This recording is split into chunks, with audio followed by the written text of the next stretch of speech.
Hello, and welcome to Around the Political World with John Rothman. I am John Rothman. If you're a fan of the show, make sure to hit the follow button on the top right of Apple Podcasts, Spotify, or wherever you are listening at this very moment. When you hit follow, leave a review or share an episode with a friend. It helps other people discover the show, keeps us going, and as I like to remind you each and every day, it expands our base. Guilty on 34 counts. Donald J. Trump is now a convicted felon. It is a sad day in the history of the United States. It's also a great day in the history of the United States. It is a sad day because the idea that a former president of the United States can be found guilty of felonies is most disturbing. But it's a great day because it proves what we have said repeatedly on this podcast and on KGO. No one is above the law, not even a former president of the United States. What makes this particularly disturbing for me is not the fact that Donald Trump was found guilty. I think his guilt was self-evident, as we will discover, by the way, in cases that will later be heard by the court, including assuming the Supreme Court does the right thing and blanket immunity is not granted to Donald Trump or any president. There is a lot more that is going to come out, maybe even cases that are more significant. But what this proved that is to me so powerful and compelling is that jurors think for themselves. But as I said, there was a downside. I listened to right-wing radio and television. I wanted to hear the reactions, and it parroted what Donald Trump will most certainly say this morning in his address to the American people. The fact that leading political pundits on the right, leading politicians on the right, including members of the United States Senate and the House of Representatives, blasted the verdict in this trial, I think is astounding. Talk about eroding faith in American democracy. Talk about ripping down the very system of law and justice which exists in this country. Now, it's not a perfect system. I concede that. We have seen abuses in our legal system for years and years. But what we also understand is that this decision proves decisively that if you have the evidence and you can present it, you can get a fair trial. 12 jurors, peers of Donald Trump, made the decision after a long trial, but a quick decision, that Donald Trump indeed was guilty. May I say it was a proud day for American democracy. How will the Republican Party react? On the eve of the Republican National Convention, Donald Trump will be sentenced. This is, again, a critical factor. Will the Republican Party nominate a convicted felon? 34 times over. Will the Republican Party nominate a candidate for president of the United States who clearly, during the January 6th insurrection, sat on his hands and, in fact, encouraged the insurrectionists?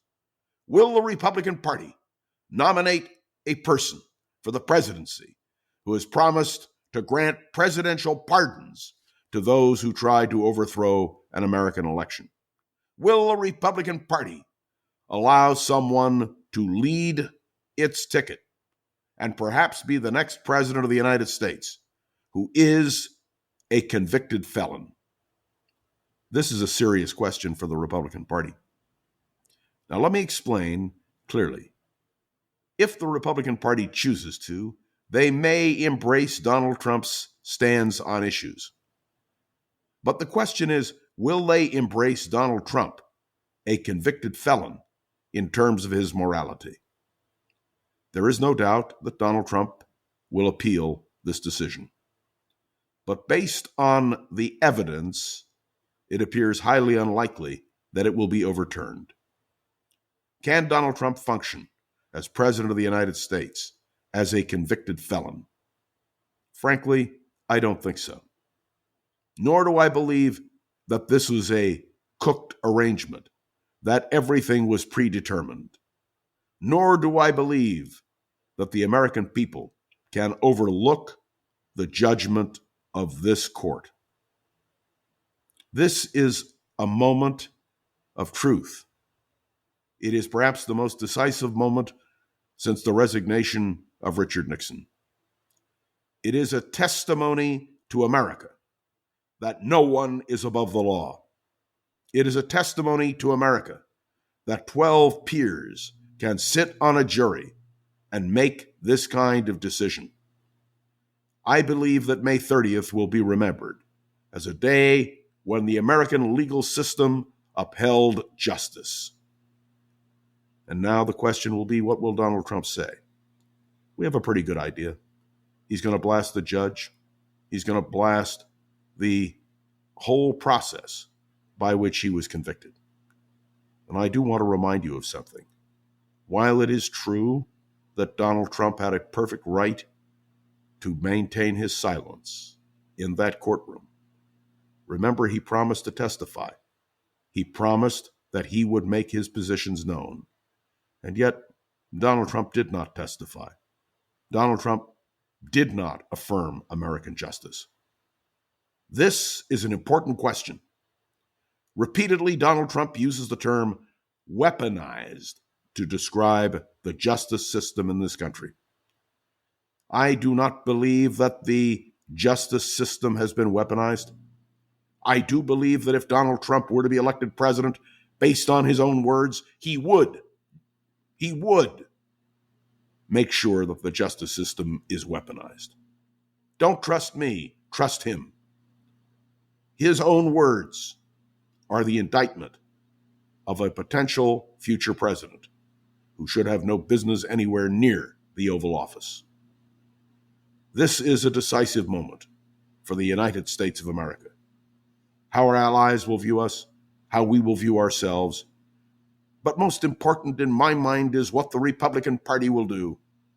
If the Republican Party lives up to what its highest values are, it will reject those in the Senate and the House and Republican leadership who continue to defend Donald Trump, a convicted felon. It is astounding to me, and I am reminded that at the height of Watergate, the Republican Party, the establishment of the Republican Party, finally said to Richard Nixon, enough is enough. It is time for the Republican Party to say to Donald Trump, enough is enough. It is a day which will not be forgotten in American history. And I must tell you, as I've told you over the months and years, I held the position that Donald Trump would ultimately be held accountable. In this case, he has been, and I believe that if the Supreme Court rejects the notion of blanket immunity for a president, he will be held accountable for the insurrection on January 6th. And that is what should happen in a free, democratic country. Don't you agree? Thanks for tuning into another episode of Around the Political World. Make sure to follow along and let me know your thoughts on the show by leaving a review on Apple Podcasts and sharing an episode with a friend or colleague so we can continue to grow. You can interact with me on Facebook and LinkedIn. And my special appreciation to Gogo Zoger, the wonderful producer of Around the Political World with John Rothman. We'll follow the news this weekend, and I will be right back here on Monday. We'll continue the discussion on Around the Political World with John Rothman. See you then.